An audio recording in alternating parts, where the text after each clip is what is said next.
there's usually more than one way to skin a cat. And what I'm getting to here is, and this is broken out. Here's our fraud claim with all of its 9 elements. And just to toss up for you another, unjust enrichment. Both of these claims can be used to go into court and get money back from somebody, get your money back from somebody who shouldn't have it. It's as simple as that. You don't have to do one or the other necessarily if they both apply. For instance, fraud, you've got to have the statement of facts, it's got to be false, it's got to be material, the hearer's not got to know, be ignorant of it, they've got to rely on it, you've got to deal with all those elements. Unjust enrichment is a very simple claim. You go into court, you say, I gave a benefit to that guy. They took the benefit. It's unjust for them to retain that benefit. That's the instruction. That's it. The unjustness. Now, it'll overlay fraud, because if you go in and somebody comes in and they lie and swindle you out of your money by false pretenses, pretty unjust for them to have that benefit. They didn't give you anything for it. They tricked you into it. So very often, if you have an instance where you have fraud that would apply, unjust enrichment would apply just as well. There are subtle differences. Punitive damages, usually tied to a fraud case if it exists. But if your objective is to simply get back that which was originally yours, there's no reason to go for the biggest, toughest cause of action right out of the gate. You know, you got to remember, when you're looking at these and you're making the choices, and this goes along, this is beginning of the case stuff. Beginning of the case stuff. And just going back to this, at the start of a case, what the lawyer should be looking at, and this is lawyer job, is figuring out which causes of action need to be pursued. But the point where it makes a difference to all of us is that the lawyer needs to do it right away, so that everybody knows what they're working toward. But a lot of times what will happen is the lawyer gets the case and they start and they look down and they think, okay, well, what does fraud do? Fraud allows a person to get damages where something went wrong and there's been some sort of a misrepresentation and the person's lost some money. Unjust enrichment. Well, as if somebody's gotten some money and they don't deserve it. And they'll sort of think about it and they'll sort of have a rough idea of what the claim is, but they don't sit back or they don't step back and actually do the work of sitting down, looking at the elements and thinking them through.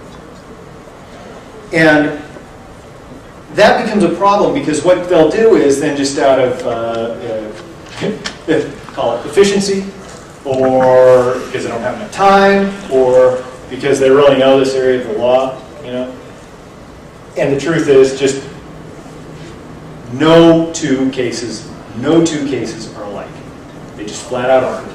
So, with the exception of certain types of practices like bankruptcy or divorce, where it's just going through the motions, if you've got a case, you've got to sit down and you've got to look at it because the facts always change. They'll throw out 3 or 4 theories and they'll just start pursuing them all without really thinking about it too much. But the problem is, and remember, going back to our model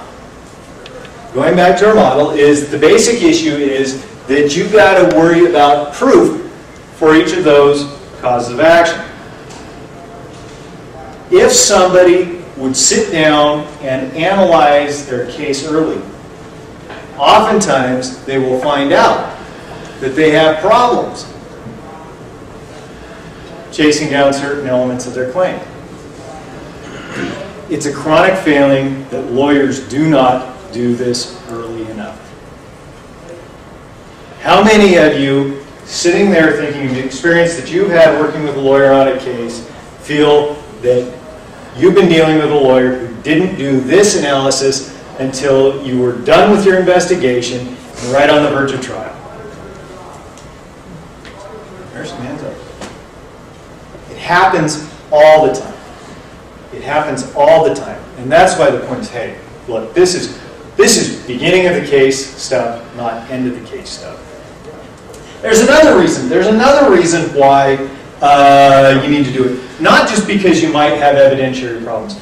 Assume that you can go ahead and you can probably find facts to take care of all those causes of action. You got to remember that human beings are extremely poor processors of information. We just don't do it well. We don't take in a lot of new information quickly, and our brains are they're a natural they're a natural pinch point, bottleneck, I guess. I'll talk more about this tomorrow. I'll just throw in a pitch. I'll be speaking first section tomorrow, and I'll go more into this. But the long and the short of it is, if you walk in and you bombard somebody with too much information, what gets through and into their memory is bits and pieces, and occasionally they just get it flat out wrong. And I'll even, just to point it out, obviously, the upside down triangle wasn't there before. That's the product of too much information. It just doesn't get through. If you try to walk into trial, if you try and manage a case with too many theories, all of a sudden you're trying to put too much information in front of the people that have been processing. If you don't have to do it, if there's no good reason to do that, why would you create your own interference? And I'm not just talking juries, I'm talking judges too. We're all human beings. It's a flat-out fact. As long as we have human beings making the decisions on these cases, you've got to watch the amount of that information.